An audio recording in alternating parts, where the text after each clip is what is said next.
నమస్కారం. నా పేరు శాంతాజీ. నేను న్యూమరాలజీ చేసిన మా గురుగారు వచ్చేసి బాబు అంటాను.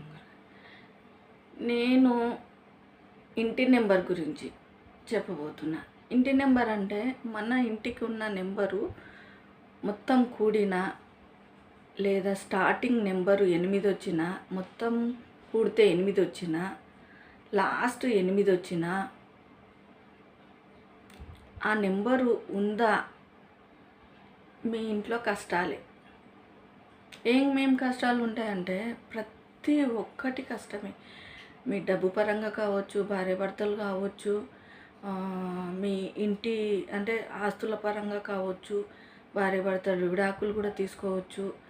భర్తకు ఏమంటారు బయట గొడవలు రావచ్చు, ఆస్తి తగాదాలు రావచ్చు, ఎవరికైనా డబ్బులు ఇస్తే వాళ్ళు పగబట్టి గొడవలు ఎక్కువ ఉంటాయి.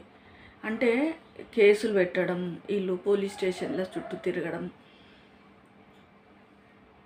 అంటే చిరాకుగా ఉంటుంది అన్నమాట. వీళ్ళు ఇలా ఇంటి నెంబరే అంత పవర్ఫుల్ ఉన్నట్టు. అంటే వాళ్ళకి ఈ 8 నెంబర్ అనేది ఎంత పని చేస్తుందంటే మనుషుల ప్రాణాలు పోతున్నా కూడా దానికి సంబంధం ఉండదు. ఎందుకంటే అట్లాంటి నెంబర్ అనమాట. ఎవరికైనా అట్లాంటి నెంబర్ ఉంటే మాత్రము 19 నెంబర్ అనేది ఒకటి పెట్టుకోండి, స్టిక్కరు. నేను ఒక వీడియోలో చెప్పిన ఆ నెంబర్ చూసి ఒకసారి పెట్టుకోండి, చాలా బాగుంటుంది. ఎవరన్నా కానీ ప్లాట్లు కొన్నా, ఇల్లులు కొన్నా, ఖాళీ స్థలాలు కొన్నా ఆ నెంబర్ చూసుకొని కొనుక్కోండి. ఎందుకంటే తీసుకున్న తర్వాత చిక్కుల పాలు కావద్దు. ఎందుకంటే డబ్బు పెట్టి కొనింటాము, ప్రాణాల దాకా పోతుంది, ప్రాణాలు కూడా పోతాయి అన్నమాట. ఆ 8 అనేది చాలా చాలా అంటే చాలా చాలా డేంజరు ఆ నెంబరు.